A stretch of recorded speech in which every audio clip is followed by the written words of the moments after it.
VR has become super busy in the past couple weeks. It is no longer the days of people wishing for the big corporations to step in and make some new experiences in hardware. These things are happening now in full force. To date this video, Sony just recently announced a large amount of titles for the PSVR. Oculus is going full ham on closing their platform and enticing people with PC VR exclusives, and Valve is about to announce full details of arguably their most important product ever. However, as a slight VR hipster, weird to even say because a few years ago when I first started this channel, anyone that was into VR was considered a hipster, I wanted to take a look at things that are being slightly ignored. A small VR indie developer sent me a game, and after opening the Steam page, which I usually do, it looked neat. But after playing it, I knew I had to share the word of this marvelous game. This is Moonstone Crossroads.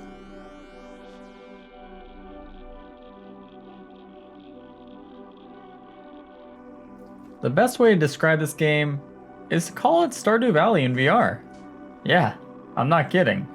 However, understand this is a game in early access, and the content available at launch shows as much. Do not let this stop you though. In my current playthrough, I've logged about 3 hours in order to unlock all the items for sale in the shop, and those 3 hours felt like they went very quickly.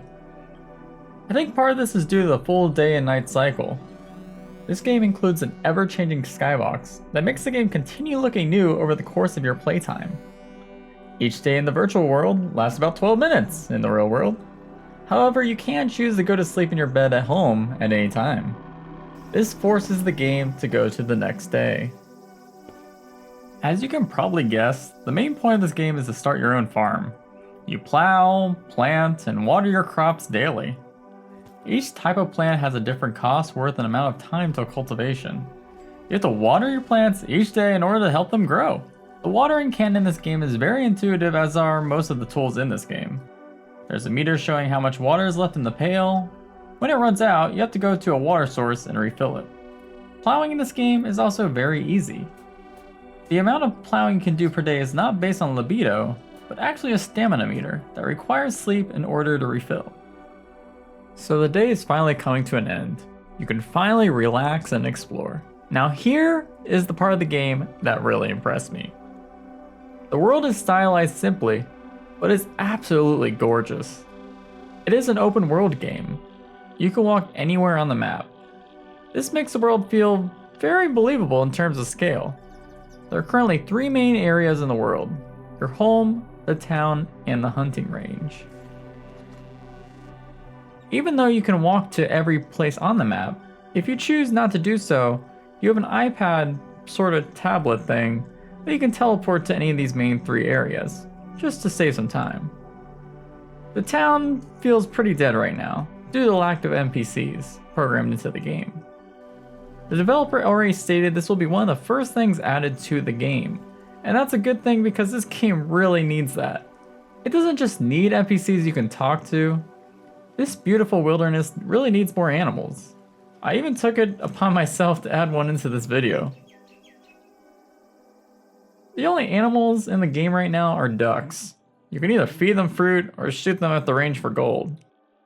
The duck feeding feature currently seems to not have a purpose that I can see.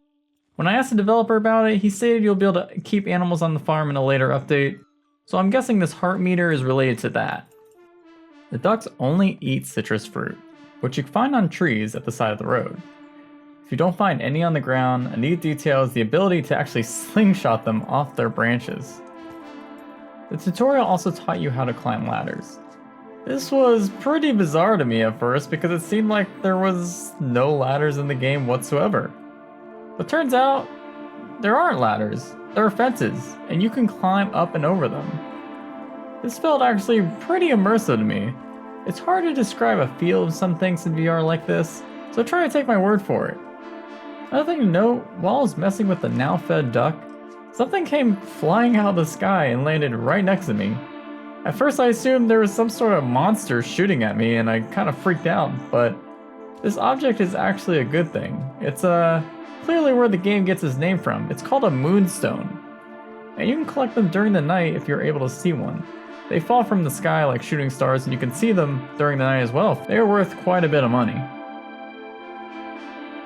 Other ways to make money are a couple mini games spread across the world. They need more of these, but one of my favorite ones is probably the challenge building near the shop that asks you to test your slingshotting skills. I spent like quite a bit of money just trying to get the max score, and never got it. Very close. I was 2 bottles away from getting that. Now, let's go back to talking about things that this game needs very soon. The biggest one is music. This game has a lot of ambient noise and sound effects, but absolutely no music. The developer said they'll be adding some soon, but that seems like something they should be adding, like, first, actually. Another given is more areas to explore and items to grow. There will apparently be a dungeon to fight monsters in at some point, so if you're into PvE, that might be pretty good for you. Another thing I didn't really even think about, but is a really cool feature that they told me about, is they'll be adding vehicles at some point as well. Which really makes sense now that I think about it, because there's a big highway that goes across all the areas. I only can imagine driving a truck on the highway in an open world game like this, and it just really sounds neat. I'm hoping they add a pickup truck so I can throw in a bunch of oranges in the back, just to see if the physics will just make them go flying around everywhere. I also recommended that there should be daily tasks to give bonus gold if you complete them. This can help with the monotony that can be present when you aren't doing anything during the day and are just waiting for the nighttime to fall. Anyway, there is probably more that could be added to this game, and I'm sure there are things you've already thought about as well. Luckily, the developer behind this title is incredibly kind and was super excited to receive feedback. He also placed a roadmap of what future features are to come under the Early Access tab on the Steam store page. This, along with all the pure fun I had while playing this game, is why I wanted to make such an in-depth look at it. In a time where VR indies might not get the spotlight, I feel we must remember that without their hard work, the VR industry would have become a total failure.